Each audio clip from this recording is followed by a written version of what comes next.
Do të diskutojmë tani edhe për hapjen e rritjes së ekonomisë sonë dhe efektet që transmetohen në ekonominë shqiptare nga konflikti në lindjen e mesme, fillimisht me çmime të larta, pastaj në reflektimin në rritje tek produktet e tjera përjedhoi tek ecuria e inflacionit. Ditën e dieshme, Banka e Shqipërisë miratoi deklaratën dhe raportin e stabilitetit financiar për 6 mujorin e dytë të 2025-s dhe ndër të tjera thuaj njëkohësisht që deri tani ekonomia jon është prekur me rritjen e çmimeve, por njëkohësisht mund ndikohet më tej edhe nga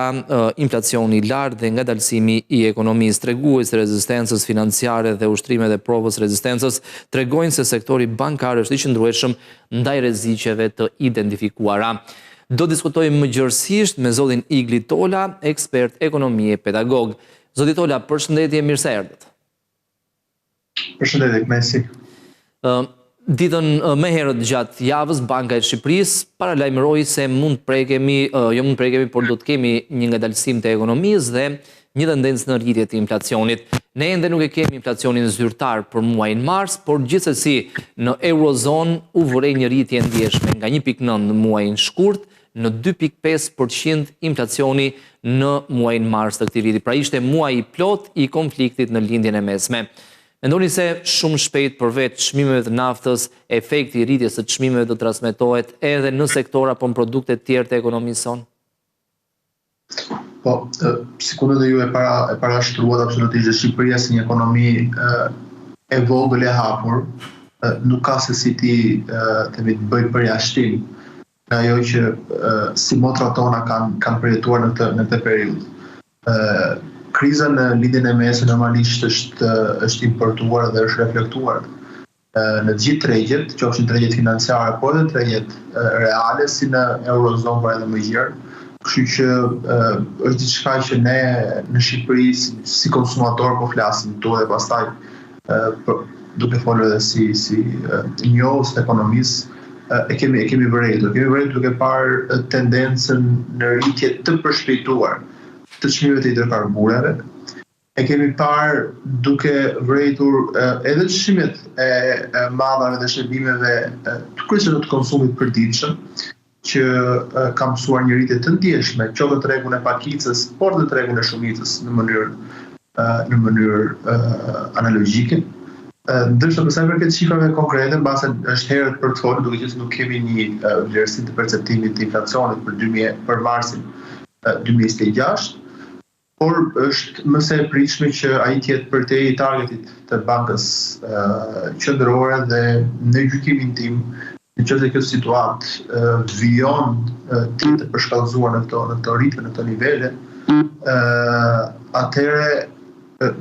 duhet të kuptojmë që një inflacion edhe më i lartë se ai që ne përjetuam gjatë kohës përballjes Rusi-Ukrainë mund të jetë një skenar shumë i mundshëm dhe shumë afër atij të realit në shumë pak kohë, në shumë pak vite, shumë pak javë. Pra mund përballemi zoti Tola me një inflacion, jo vetëm inflacion të lartë, por edhe një periudhë 2 apo 3 vjeçare të inflacionit të lartë, sikurse ndodhi në skenarin e konfliktit midis Rusisë dhe Ukrainës. Ne për fat mirë për shkak të forcimit të lekut patëm një farë mburoje, inflacioni shkoi, nëse më kujtohet fiks, deri në 8.6%. Mendoni se do të shohim njëkohësisht në nivele edhe këtë herë? Duke parë analistët ndërkombëtar çfarë thonë, duke parë tendencat e tregjeve, mendoj që një situatë e ngjashme me këtë do të jetë shumë e mundshme, shumë afër realitetit. Dhe kur flasim për një situatë të ngjashme, nuk flasim vetëm për parametrat që lidhen me inflacionin. Pra një inflacion i cili arriti rreth ose tentoi të katë vlerën 9% në pikën e tij më kulmore, por ajo që është më e rrezikshme dhe që u pa në atë periudhë që pritet të shihet në këtë situatë aktuale është një fenomen i njohur në terminologjinë ekonomike si stagflacion. Pra i kombinim i periudhës inflacioniste me themi mosrritjen ekonomike ose mbajtjen e ekonomisë në parametra në kushte të pandryshuara, mos edhe në recesion. Sepse normalisht një situatë e tillë duke parahapur panik, duke parahapur paqëndrueshmëri, duke pasur problematika me furnizime lënë të parë. Për shumë industri, për shumë sektor, bën që ekonomia mos të prodhojë në rendiment, pra mos arrijë atë periudhën optimale të prodhimit, duke shkaktuar më pas edhe këtë fenomenin e ekstaflacionit që pastaj replikohet në gjithë zinxhirin ekonomik, duke shkaktuar probleme me punësimin, pra me treguesit që lidhen me punësimin, me kurset e këmbimit dhe gjithë zinxhirin e vlerës në ekonomi. Zoti Tola, si shikoni rolin e Bankës Qendrore në këtë mes, pra pak a shumë kur mund të fillojë ndryshimin e kaut politikës monetare? Deri më tani është përpjekur të ndjek një politikë lehtësuese me uljen e normave të interesit, por kam përshtypjen që në muajt në vijim do të fillojë kaui kundër shtrëngimi i këtyre politikave për shkak të presioneve inflacioniste. Mund të kemi ose mund të shohim më saktë një rritje të normës bazë për herë të parë nga muaji maj ose qershor? Zakonisht Banka Qendrore BOA shqiptare nuk është se shkon përtej kursit që ndjek Fedi Amerikan, Federal Reserve Amerikan apo Banka Qendrore Europiane. Duke qenë se të dyja këto institucione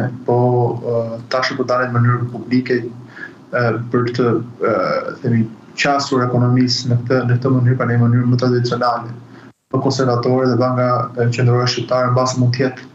paksa më evoluar në muaj në reagim, por që trendi dhe po shkojë drejt këtyre skenarëve. Ajo që ne pamë në këtë periudhë, edhe këtu flasim vetëm për Shqipërinë, flas në tërësi, është që kjo periudha e stabilizimit të ekonomisë pas dy goditjeve të shpejta të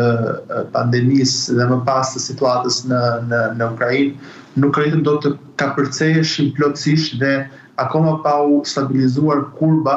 ne përsëri ekonomia po kërcet dhe po jep një krizë të re. Dhe kjo është ajo që për mendimin tim është dhe më e rrezikshme për ekonominë në tërësi, sepse duke mos i lënë mundësinë për ndjekur atë ciklin e zakonshëm apo të kurbën e zakonshëm, por duke i dhënë disa goditje të njëpasnjëshme dhe në intervale kohe shumë të shkurtra, gjë që krijon problematika në të gjithë aktorët ekonomik, si tek njësitë ekonomike, por më pas duke u goditur të para normalisht ata e përcjellin efektin direkt tek konsumatorët final, dhe në fund fare pastaj normalisht edhe institucionet publike, shteti nuk është se është i pa prekur, sepse duke u prekur konsumatorët, bizneset do preken të ardhurat buxhetore edhe në këtë mënyrë jo vetëm politika monetare, por edhe ajo fiskale fillon të japë të shenjat e para të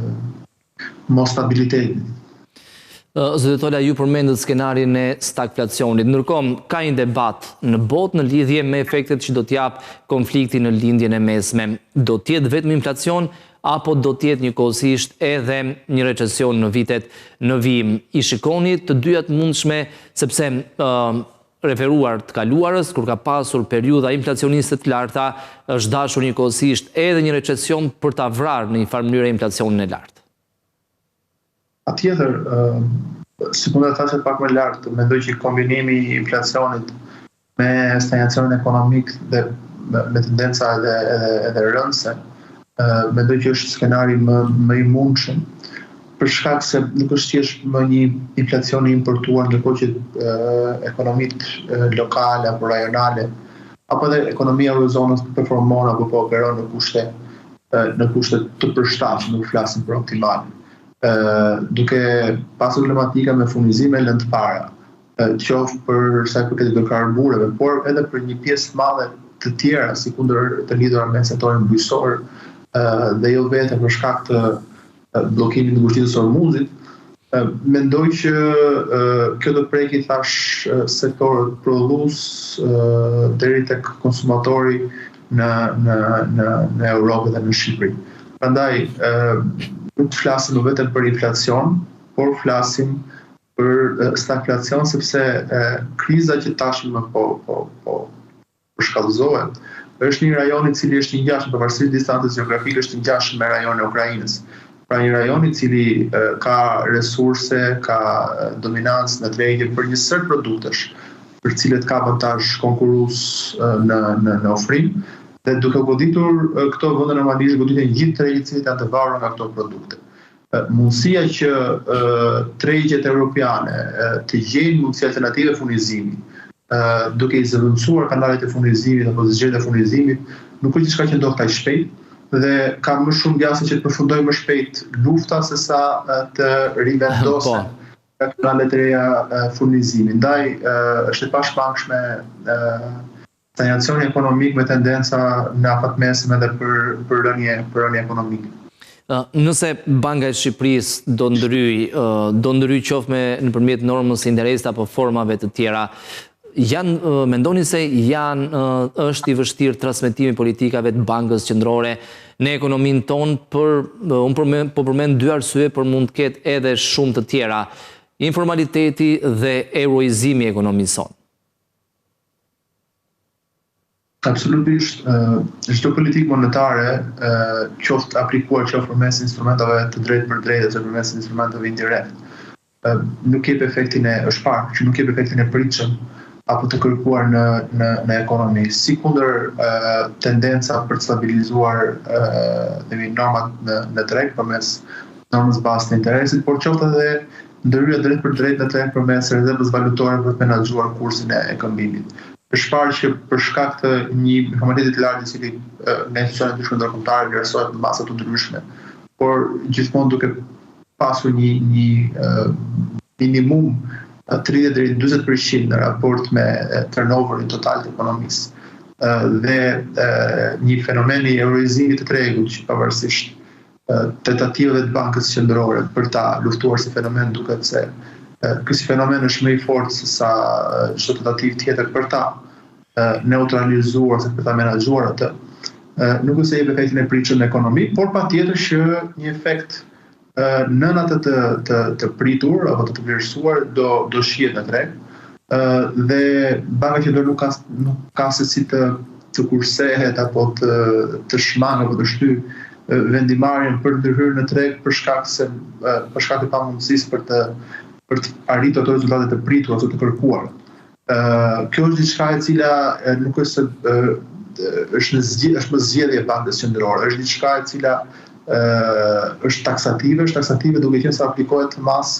edhe ne si një ekonomi e hapur nuk është se bëjmë përjashtim nga të tjerët. Por që duhet jetë vëmendjen e Bankës Qendrore, por jo vetëm, sepse kur flasim për luftimin e këtyre fenomeneve,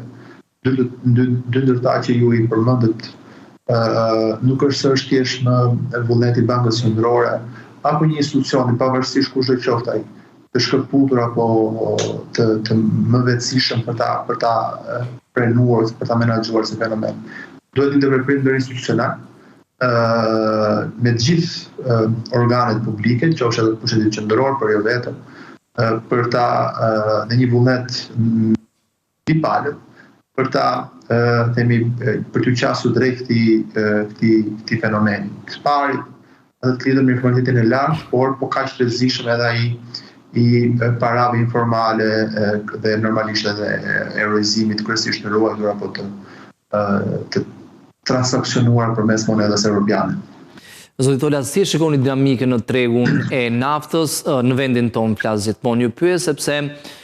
dje dhe sot çmimi i naftës përpunuar në placin europian është rritur me rreth $200, ka sot në mëngjes ishte pranë nivelit të $1.530 për ton. Në harkun e 2 ditëve dje edhe sot është fillimi i ditës, duhet parë ecuria, por gjithsesi është rritur me rreth $200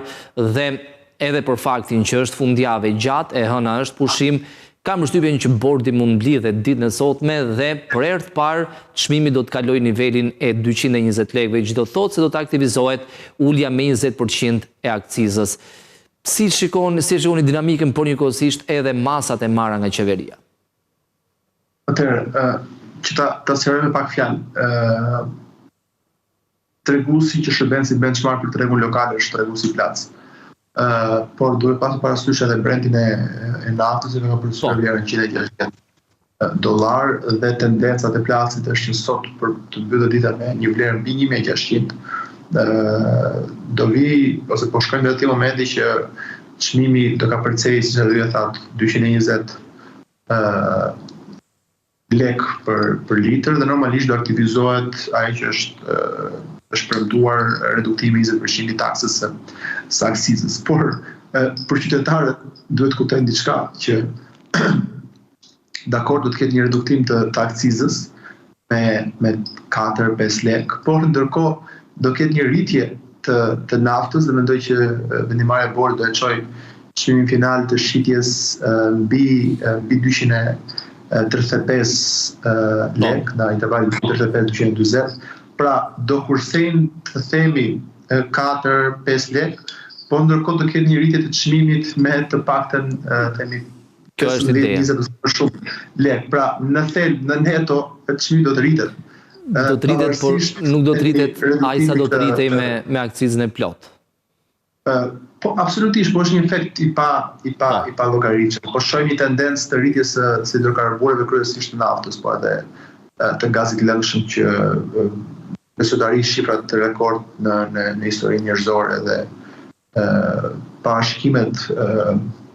më pesimiste flasin për çmime që janë totalisht jashtë asaj që ne mund të kishim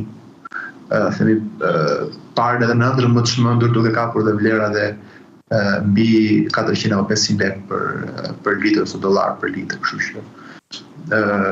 masat të tilla janë tejet të pa efektshme në qytetin. Zoti Tola, edhe disa pyetje në lidhje me Divën. Përfundoja fati më herët gjatë javës në datën 31 mars dhe shifrat përfundimtare të tatimeve thonë që deklaruan Divën 162.702 individ. Objektivi ishte 200.000 aplikime. Mendoni se nevojitet një sensibilizim apo mbase edhe një motivim qoftë financiar apo monetar për qytetarët shqiptar në mënyrë që të aplikojnë? Ishte rimbursimi i fëmijëve apo zbritja nga bazat tatimore në vlerën e 48.000 lekëve për çdo fëmijë, që realisht nëse përkthejmë të ardhurat monetare i binte rreth 6.200 lekë në vit për çdo fëmijë. Atëherë, çdo politikë fiskale duhet ketë një arsyetim dhe një argumentim të qëndësishëm. Pra, lidhur qoftë me transparencën, qoftë me sigurinë juridike, por qoftë me përfitueshmërinë. Taksimi i dyfisht, pra rivlerësimi i taksimit për njësër profesionistësh, kryesisht profesionistësh lirë, të dypunësuar e kështu me radhë. Më shumë se sa si një mënyrë përfitimi, Diva është parë dhe është realisht një mënyrë për të themi ritaksuar ato të ardhët që nuk janë taksuar gjatë muajve në mënyrë proporcionale. Pra, më shumë se sa një mundësi për tatimpaguesit është më shumë një penalitet i ri që i shtohet në fund të vitit. Ndaj, qytetarët nuk ka se si mos e kuptojnë këtë gjë. Pastaj, masat përfituese, që të lidhura kryesisht me arsimimin e fëmijëve apo me aspekte të tjera sanitare, shëndetësore, absolutisht mund të shërbejnë për inkurajimin e një pjese të tatimpaguesve për të qenë të ndërmjetësuar, për ta plotësuar, për të deklaruar, por mendoj që problemi është shumë i madh se sa kaq. Dhe është problemi që ne kemi në tërësimin e sistemit fiskal. Pra, mungesa e transparencës, mungesa e besueshmërisë publike për të ardhurat që ata paguajnë përmes taksave, tatimeve, tarifave, mënyrës së menaxhimit të tyre dhe përfitimit në të mira publike, në shërbime që u ofrohen, në investime e kështu me radhë, duke qenë një problematik e mbartur ndër vite në Shqipëri. Duke pasur të problematikë që ne kemi me përdorimin e parave publike, me skandalet e korrupsionit në sektor të ndryshëm, bën që shumica e qytetarëve të kenë këtë stepje në plotësim, sepse dakord thonë po e plotësoj, po i paguaj ato para shtesë, por çështja është si po përdoren këto. Në çdo raport, qoftë KLSH-s, por edhe institucionet ndërkombëtare,